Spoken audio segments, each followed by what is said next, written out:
बिस्मिल्लाहिर्रहमानिर्रहीम। अस्सलाम वालेकुम। आप देख रहे हैं एहसास न्यूज। मैं हूँ सहर नाज। मैं हूँ आयशा किरण। अब नजर डालते हैं हमारे नुमाइंदों की रिपोर्ट्स पर।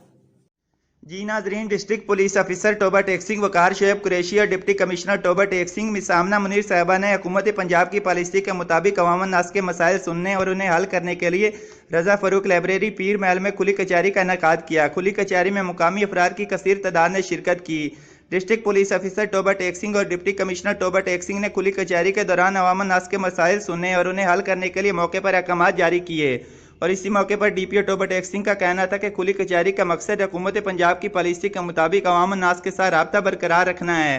और इसी के साथ साथ डीसी टोबा टेक्सिंग मिसामना मुनीर का कहना था कि हुकूमत पंजाब के विजन के मुताबिक हम खुद चल कर यहाँ आए हैं ताकि लोगों के मसाइल उनकी दहलीज पर हल किए जा सकें और लोगों को परेशानियों का सामना न करना पड़े।